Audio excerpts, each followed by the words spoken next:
Salut, moi c'est Faisal, je suis aiguilleur du rail. Alors comme ça, ce métier t'intéresse et tu as envie d'en savoir un peu plus? Alors bienvenue au sein de mon poste d'aiguillage. Tu vas voir, c'est un super métier, mais il faut en accepter certaines règles. D'abord, c'est un poste avec de sacrées responsabilités. Tu imagines, c'est toi qui es responsable de la bonne circulation des trains. C'est toi qui permets à des milliers de voyageurs de circuler. Et tu assures aussi la sécurité de tes collègues qui sont sur les voies, pour faire des travaux par exemple. Moi, ça me rend toujours aussi fier et heureux. Tu vois, quand un incident se produit, tu as quelques secondes pour décider de l'arrêt ou pas des trains. Une fois l'arrêt décidé et effectué, tu peux te concentrer plus tranquillement sur la gestion de l'incident et la réorganisation de la circulation. Donc c'est chaud parfois. Mais la gestion du stress, c'est aussi ce qu'on t'apprend en centre de formation. Et ça t'aide beaucoup.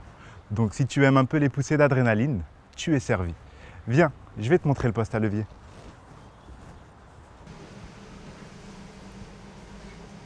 Alors là, on est au poste à levier. C'est le type d'aiguillage le plus ancien. Chaque levier gère un aiguillage ou un signal.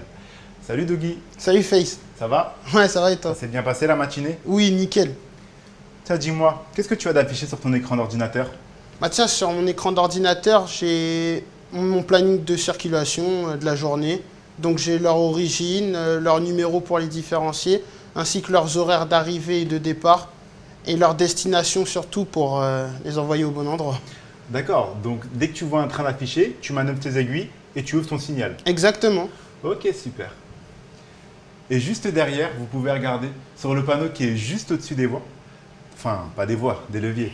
On voit les différents tracés possibles en fonction de là où on veut diriger notre train. Cela demande pas mal de vérifications avant de tracer un itinéraire. Car évidemment, on n'a pas qu'un seul train à aiguiller dans la journée. On en a quand même pas mal. Tu penses que tu peux me manœuvrer une aiguille? Ah bah oui. Bah du coup, vas-y, fais-moi un test zone. Je te fais ça. Ah, je te remercie. Tu vas nous montrer ta belle force? Toujours. Souvent, on est seul sur ce type de poste. Donc il ne faut pas avoir peur de la solitude. En réalité, on est toujours en contact avec du monde par téléphone. Les conducteurs de train, les gares encadrantes, les opérateurs travaux. Mais physiquement, on est seul pour manipuler les leviers. Et certains demandent une sacrée force, comme vous avez pu le voir. Côté horaire, on est organisé en 3-8. Donc on travaille de 6h à 14h, de 14h à 22h ou de nuit de 22h à 6h. Et ça peut arriver de travailler les 3 horaires sur la même semaine. Donc, il faut aimer le travail en horaire décalé. Mais il est aussi conseillé d'avoir une bonne hygiène de vie, car c'est un poste qui demande malgré tout de la vigilance. Moi, perso, j'aime bien. Et toi, t'aimes bien? Ouais, moi j'aime bien, ça me va, hein. Je te montre une autre technologie dans un autre poste? Le PRS. Allez, suis-moi.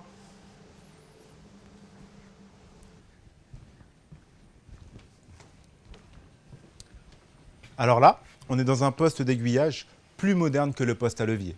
Il est constitué de boutons poussoirs. Donc quand on presse un bouton, c'est comme si on actionnait un ou plusieurs leviers. On a un tableau juste au-dessus, comme dans le poste à levier. Il nous donne une vision globale de toutes les lignes dont on est responsable.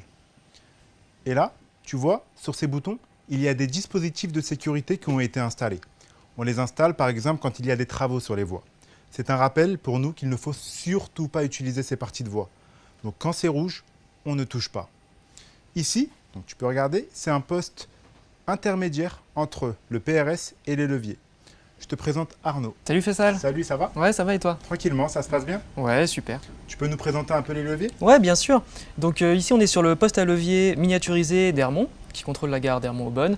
C'est des petits leviers, donc contrairement à des postes plus anciens avec des gros leviers, ici ils sont miniaturisés. Donc pour nous, c'est vraiment beaucoup plus simple d'utilisation et beaucoup moins fatigant. D'accord. Tu peux nous faire une petite manœuvre? Ouais, bien sûr. Alors là, on a un train, par exemple, qui arrive à la voie 2 à Hermont. Ouais. On va devoir, lui tracer son itinéraire. Donc, je n'ai plus qu'à renverser le levier et l'itinéraire s'est tracé. Simple et efficace. Exactement. Allez, on va embêter un petit peu Jimmy.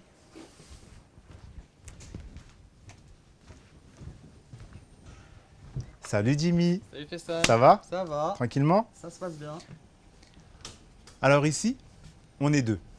Donc l'aiguilleur, donc que tu as vu, Arnaud et moi. Enfin là, c'est Jimmy. C'est le collègue à qui j'ai remis le service ce matin.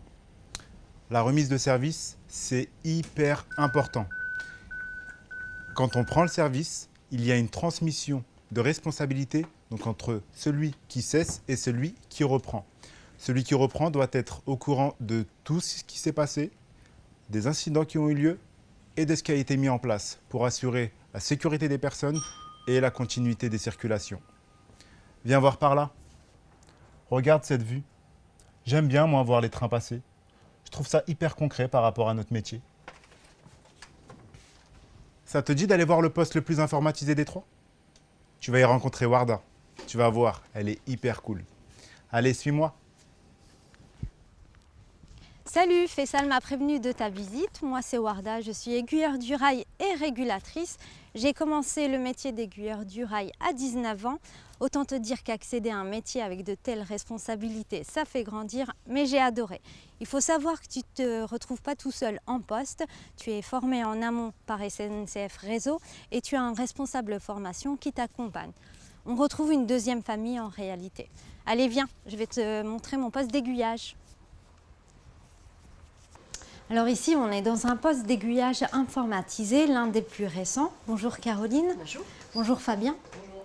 Alors c'est l'aiguilleur et l'agent circulation du service du matin qui gère la circulation des trains grâce à un programme théorique de travail.